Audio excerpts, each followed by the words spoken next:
Yo people, welcome back to the YouTube channel. You already know what time it is. It's time for another episode of Not So Daily Dosage. Now you must be wondering, why are the walls plain? Are you in Saj's cupboard? Are you locked away? Do you need help? SOS. What is happening, sir? Well listen, I'm not in Ireland anymore. You're gonna have to say goodbye to the shirts. Goodbye to the photo. Listen, I will be moving house permanently. I'm just here temporarily, and then I will have new artwork up on the walls for you, new pictures, new lighting, everything. Like, it's gonna be nuts, but I've got to move house first. This is just temporary. Do not worry, I'm not in anybody's basement. So without further ado, let's get into the episode, because we just got so much to talk about today. We got to round it up, put it up in a bite-sized sandwich for you to tuck into and just condense and consolidate all of this for you today. And that's what we're gonna do, do you know what I'm saying? Because we've got to at some point just round it all up like we're on the roundabout on a Tuesday, not on a Monday, because lateness is greatness. So let's get straight into it. Listen, Dematio and Nathan CFC News page have been reporting about Koulibaly. His agent, am I going to butcher the name? Matisse, do you really want to even attempt to say his name? We all know you're not good at pronouncing names, Matisse. Fali Ramdani, his agent, Koulibaly's agent, was meeting on the 10th of July with Chelsea hierarchy representatives. And, you know, it seems like as if that is now Chelsea's top target in the centre-back position, in terms of replacing that other top target, which was Ligt. Obviously, Nathan Ake is a separate situation. That's the secondary centre-back, I'll call him, to the top or high potential or top class centre-back. And we know that's the situation there with Manchester City. It's going to take around about £41 million. This situation here, Koulibaly seems to have risen through the ranks, and really he's a top defender. So a lot of people had him first choice anyway. Experienced, gives us a good age profile to balance out to the rest of the young defenders. And listen, when Thiago Silva does potentially go at the end of next season, you can say Koulibaly steps in and becomes the leader of men, the leader of the defence. So that's why a lot of people do like Koulibaly, because not only is he a top player, he's ready right now, and he solves a leadership issue that we have. He could play probably anywhere across that back three and also in the back two, commanding, obviously, great leadership skills. And like I said, just a dominating, you know, top centre back. He's going to be commanding. He's going to win his duels. He's going to be everything that he needed to be in defence. He's a proper defender, but also very good on the ball. Probably better than Ligt on the ball. Ligt's progressive passing, as we spoke about with the Juventus fan, wasn't great last season. And you know, Koulibaly really does excel in that area, playing on the left side of the back four, but I'm sure he can play on the right side as well. So Koulibaly seems to have shot to the top of our list. Ligt has agreed personal terms with Bayern Munich. That was reported by Fabrizio, and they're now meeting this week for more discussions on the transfer fee. And it seems like Bayern Munich have leapfrogged us in terms of the race for Ligt. And Ligt looks like as if he's more than happy to go there. Like I said, he's agreed personal terms there. Sporting director was in Turin yesterday to discuss more about Ligt and really agree those personal terms and get closer to a fee. So it looks like Ligt is going to Bayern Munich. That opens the door for Koulibaly to come to us. Koulibaly's much cheaper. He's obviously only got a year left. Koulibaly's price is much lower, and Ligt, you know, that was all, it just kept rising and rising. They was having a battle. Juventus were trying to maximize profit there, as they would. Start a little bidding war between us, and at some point somebody had to pull out, and that's exactly what we've done.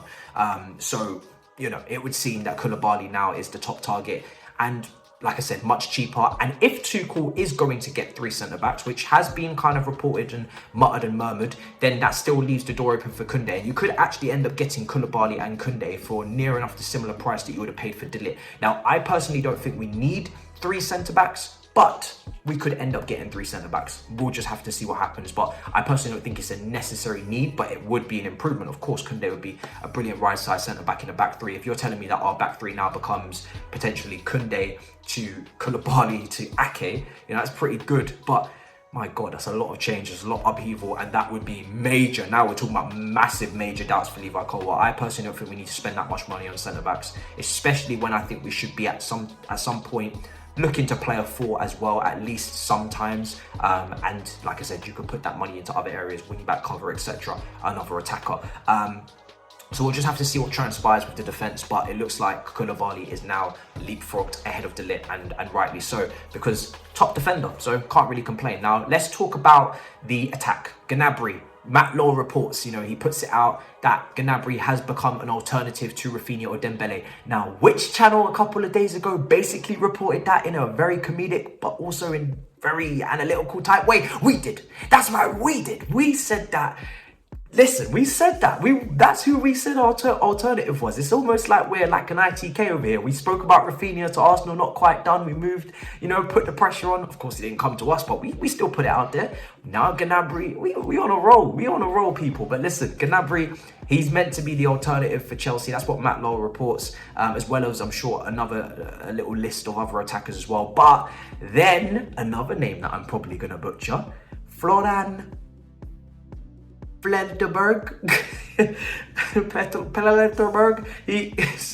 Sky Sport German reporter, he comes out and says that Gnabry does not want to harm his relationship with Arsenal, his prior relationship with Arsenal, the club that he supports, grew up with, etc., by joining Chelsea. So puts the move in doubt, I guess. Now, for me personally, I would be like, Gnabry, what you doing, bro? It's a short career. Look at Ashley Cole. Look at Giroud. Look at, Fabregas. Look at all these players that used to play for Arsenal and come to Chelsea and they win trophies. They win the Champions League. They win the Premier League. They become successful. Are you really going to let your love for Arsenal potentially bring you less trophies in your life? Really? Is that what you want? Listen, this is the same club that let you go. Do you know what I mean? This is the same club that didn't give you really enough time to develop, I guess, and let you shine. I'm not trying to manipulate and cause problems here but I'm just saying, do you know what I mean? I've shown you nothing but love and guidance since the video a couple of days ago, and now look, now you're a target. I'm just saying, things aren't a coincidence, Sergey, my little chef, do you know what I'm saying? We could do this. So,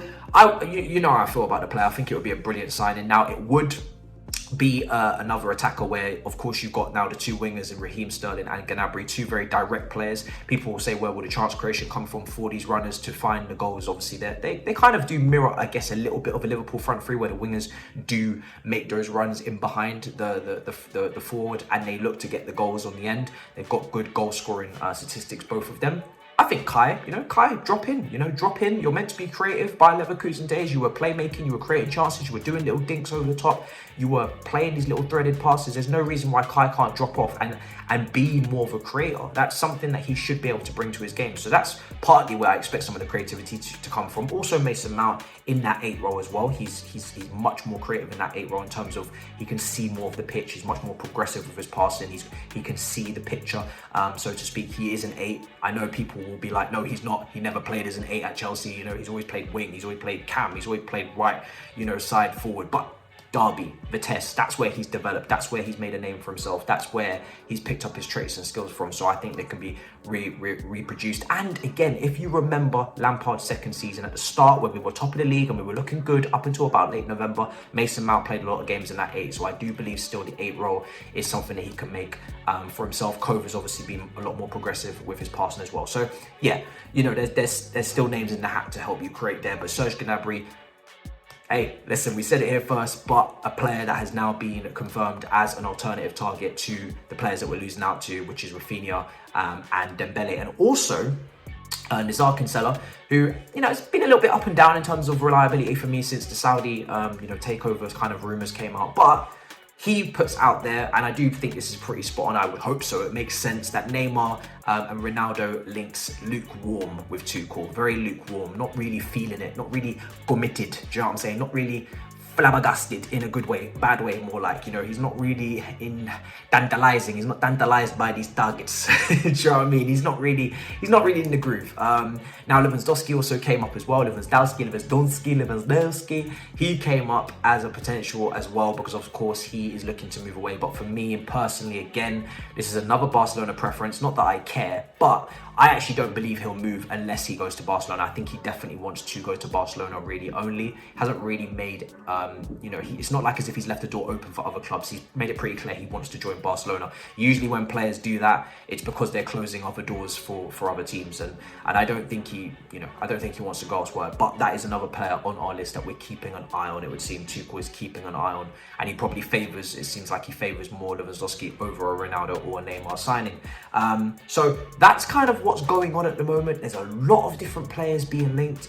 Like I said, there's a lot of pecking orders. We were talking about the fight with Barcelona for XYZ player. Now we're in scraps with Juventus a little bit for XYZ player, because of course they wanted to replace Ligt with Koulibaly. However, it would appear, according to Football Italia, that Koulibaly's agent, not going to say his name again and butcher it, he does not want to be in Serie A next season. He doesn't want to play in Italy. He wants to move abroad. He wants to go to either in the Premier League, Chelsea or Barcelona, again, is his preference. So it looks like Koulibaly won't be replacing Ligt at Juventus. So we have a potential opportunity to take this player. I think if we go in aggressive and we bid, you know, what they're asking for, which is not a lot, and we get this deal done and we really go aggressive, because listen, Barcelona can't sign everyone. They want Koundé, they can't have Koulibaly as well. They've just got Christensen, they've got a lot of other defenders. So we really can get this guy if we're aggressive. And like I said, I think age profile wise, leadership wise, talent wise, playing style wise, versatility wise, he ticks all the boxes really for me in terms of defense. Obviously, Ligt was a good option because I feel like he would have complemented Nathan Ake very well, both of them being Dutch. If you go and add a De Jong to that, you've got a Dutch trio. But listen, Koulibaly would be brilliant as well, and he's going to bring that experience and leadership that we need in that back line. So for me, we should be absolutely really now making a move on that. That's a top defender. We were linked with, you know, Milan Skriniar a little bit at Inter Milan, but again, the price is very high, similar to Ligt. So for me, get this one done. Defenders, you know, he may be 30, but he could still have a good 4 years at the top level minimum. So I think go and get this one done.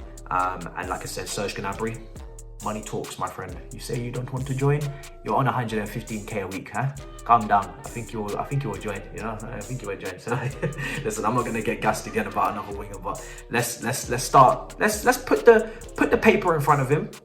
Whichever paper you believe I'm talking about, you know what I'm saying? The contract or their money, you know what I'm saying? Put it in front of him and see how he reacts. Do you know what I mean? He might just spaz out and be like, oh, I'll take the deal. Do you know what I mean? You never know. So let's see. But let me know what you think in the comments down below of all of these different deals up and down the team from defense to attack. Smash up the icons, big up your damn selves, and I'll see you in a little bit. Peace. Come on, people. Let's go.